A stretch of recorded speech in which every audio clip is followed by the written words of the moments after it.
Hi, good people. I hope you are well. Today we are focusing on this topic known as grief. So, what is grief? Then we'll also look at what are the possible stages.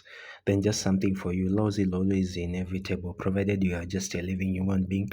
That means that you'll always experience loss at some point of your life. So this loss might be as a result of probably we might lose possessions, property, things that we had dear to us, or even might lose our loved ones or our friends or our family and any other thing. Probably also the person was too deeply into you. It might be property. So at this point, it means you are experiencing loss, and once you experience loss, grief is always there.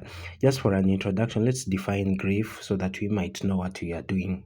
So, grief is always a reaction we experience after loss. So, this means that loss has always to take place for we to experience the grief of which we've talked of. It's always a reaction we experience after loss. Then another thing you ought to know that there is no right way to grieve. Okay, so we grieve differently, but in general, uh, this great lady known as Elizabeth Kubler-Ross, she came up with the stages of grief. Okay, so there is no right way. We grieve differently, but we all go through these stages that this great lady brought out clearly. So if you try check for this image, uh, this person is trying to grieve, because if you try check, there's a reaction that this person is experiencing, and probably the person has lost something. Okay, at this point you can say the person is grieving. So the Iron Lady, known as the Elizabeth Kubler-Ross, she came up with the 5 stages of grief, of which they are here.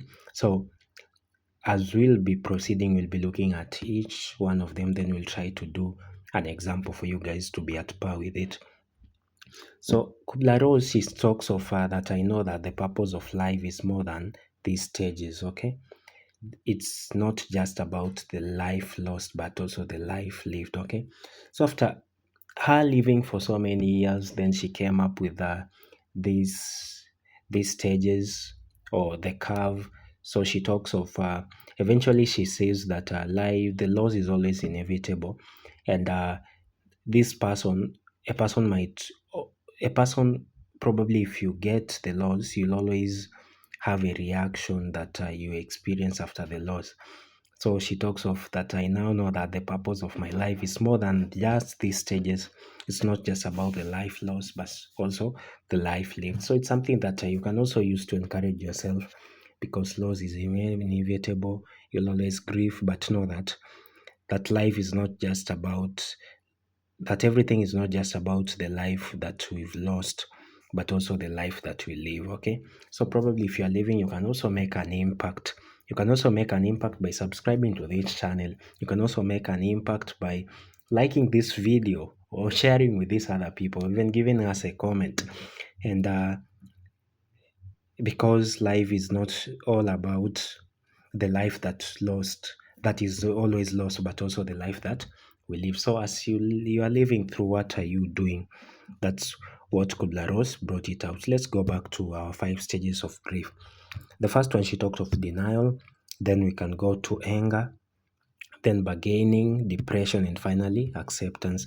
So there are people who usually use an acronym known as DAB,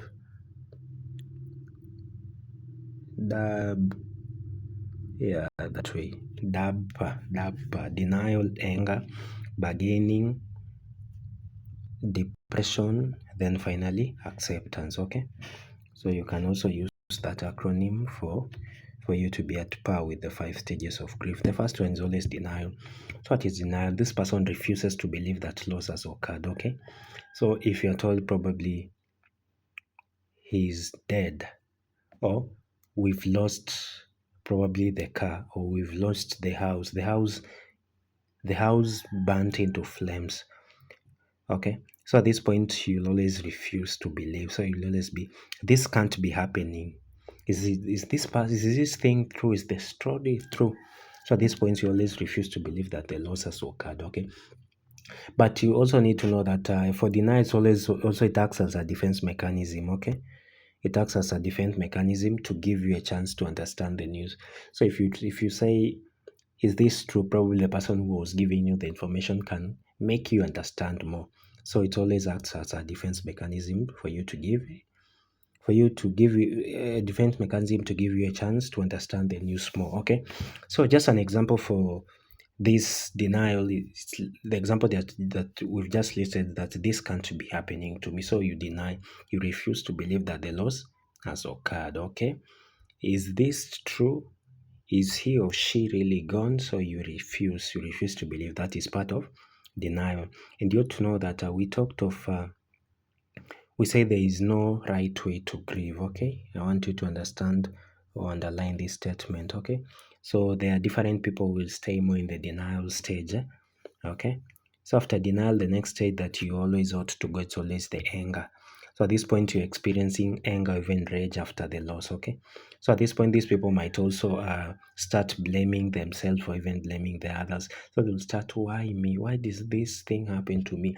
Why did just the fire burn my house and leave my neighbor's house? Why me? That's part of the anger stage. Okay, and there are those who will say this is not fair. Why would this house do this to me? Okay, so you ought to know that for anger, it's always a necessary stage of the healing process. Okay, so you ought to be willing to feel out your anger, even though it might seem endless. Okay, so it's always part of the healing stages, and you ought to pass through it. Okay, and the more you allow the anger phase to take its part, the more you will heal throughout this loss or even the grieving process. Okay, so after anger, let's go to bargaining. What's bargaining? We are trying to make promises to change if the loss is returned to them. Okay, so you ought to know even bargaining to some point is always accompanied by guilt. Okay, they'll always feel guilty. So if you are doing your exams, then you find out they're asking you about the stage that's always accompanied by guilt. Often it's always the bargaining stage. Okay, at this point they always try to make promises to change. Okay, if the loss is returned to them, why, how I wish I wouldn't have bought that house. How I wish. Or probably I will just have put firefighters outside there. So they try to bargain, they start to make the promises. Okay, like for example that we've used, it talks of if only I would have. Okay, or make this go away and I will this take me instead. Don't take my son, take me instead. Don't take my somebody, take me instead. Don't burn my house, instead take me. At this point, they are trying to make promises to change if the loss is returned to them. Okay, so it's always part of the grieving process. The next one is always depression. Okay, so at this point we've moved from denial, where you've refused. Okay, then you go to anger, where you start experiencing the anger or even rage. Okay, then after that we've talked of bargaining, so you start making promises if the situation could be returned back. Okay, then finally, after bargaining, most you always tend to go to the depression phase. Okay, so what is depression? You start a feeling of sadness, you have regret, you have fear of uncertainty, you have some aspect of loneliness, and also loss of interest, of which you term it as alogia. Okay, so an example, there is no hope, or I just want to be alone. So at this point, these people always, they now need a hand of help. Okay, because they have started with denial, they have really refused that this thing, it's not happening. But we've said it also acts as a defense mechanism for them to understand more. Then too, they have gone to the anger, where they have really expressed out their rage. Okay, then we've also said it's also part of the healing process. Okay, then they have started bargaining, where they try to make promises, where they will start saying, why will you do that? You just take me and leave the other person. Okay, then finally depression comes in, where now they have feelings of sadness, they have regret at this point, then they have fear of uncertainties, they are lonely, and also they have loss of interest, okay? And at this point, most of them will find them talking of, I just want to be alone. So from just the image, if you try check, this person is already in the depression phase, okay? He or she just wants to be alone, okay? Even he talks of there is no hope and this other thing. So it's always part of the grieving process, okay? Yeah. So after depression, what comes in? What comes in? We always have acceptance, okay? So acceptance, this means that at this point, people are already accepting reality, okay? That the loved one is physically gone and that the new reality is permanent. So they ought to accept, probably if the house was burnt down, so they start accepting the reality that the house is gone, okay? Fire did its part, the house is gone. And they are like, now the new reality is permanent. I have no house, I have no child, I have no mother, I have no parent, I have no car, I have no. So they accept that the loss has already happened, and now they look at now the new reality. The new reality. This thing is no longer there. So they now experience the new reality as it's permanent. Okay. So you ought to know that the loss is still painful at this point, but they are trying to understand that life will go on, okay? So at this point, you'll always find there are people who will start saying that my life will never be the same again, of course, but I'm pleased with what has happened. This means that this person has already reached the acceptance stage, okay? Acceptance always a key stage. So this means you ought to move from all the stages for you to reach the acceptance, okay?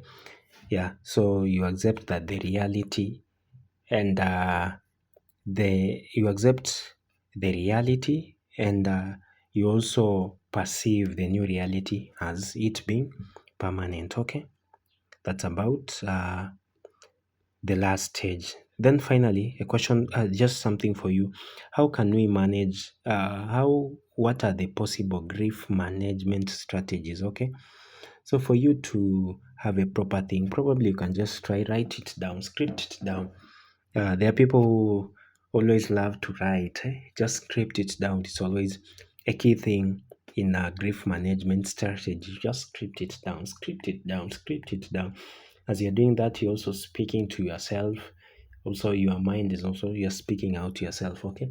Then if you have people who can listen to you, tell your story, okay? Yeah, so as you're telling your story, it also helps you. You are now moving. The chances of reaching the acceptance stage is always high at this point, okay? Then you can also talk to a trusted friend, of which you mainly focus for before you reach the depression phase, okay? Or even if you're at the depressive phase, okay? So you ought always to talk to a trusted friend. At this point, you also need help, okay?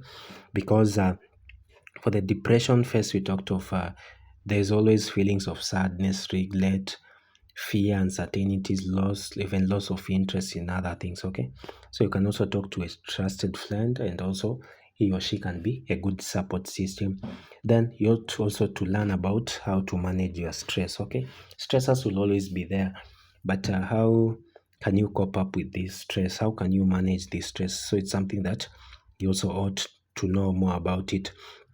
Then next, you need to exercise, eat well, get plenty of rest, because if you try check throughout the stages, some will always require you to have even more energy, because you've talked of the anger where you show off your rage, okay? Bargaining, where you start making the promises if the situation will be reversed back, okay? So you're supposed to exercise, eat well, get plenty of rest, okay? Then always find a different kind of normal, okay? That's always key as part of the management strategy on how to manage this grief, of which we've said loss is always inevitable. Then lastly, you always to remember that life must go on, okay? The end of grief does not mean that you have forgotten your loved one, okay? So this mainly lies on the last phase, of which is acceptance, where you accept the new reality. But as soon as much you accept, that life has to go on. But there's always the loss is still painful, but you understand that this new reality is always permanent. Okay, so those are the key strategies that you can apply for you to manage grief, or we can talk of grief management strategies. One, you've talked of writing it down, telling your story, talking to a trusted friend. Then you learn new ways on how you manage your stress. Okay, then exercise it, get plenty of rest, find a different kind of norm. Then always remember that life must go on. Okay, so that's a lecture about grief. If there's any other question, you can just post it down. Let's just do a recap. We've talked of grief, and we've said it's always a reaction we experience after a loss. Okay, then we've also said that there is no right way to grieve. So the stages of grief was brought out by Elizabeth Kubler-Ross, and eventually she came up with a way in which she could encourage herself. Then it says that the purpose of life is not just about the life that was lost, because loss is always inevitable, but also the life that we live. Okay, so it means that as you continue on living, you're supposed to make an impact. Now, because of that, can I just give you some 10 seconds so that you subscribe to this channel? Give us a like and share to these other people. Let me just give you some 10 seconds, then we continue with the recap of what we've been doing. Remember that life is not just about, the purpose of life is not just about the life lost, but the life lived. So subscribe, like, and share. 10 seconds.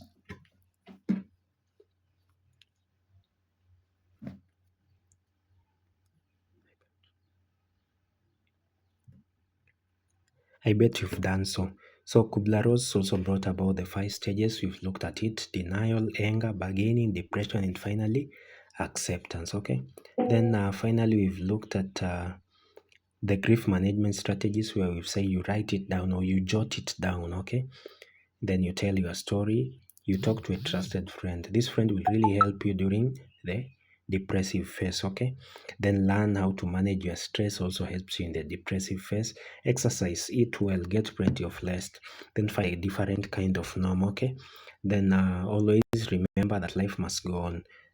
Okay, so up to that point we are done with the grief and the Kubler-Ross stages of loss or even grief. Up to that point we have no any other thing. Thanks for watching. Bye bye.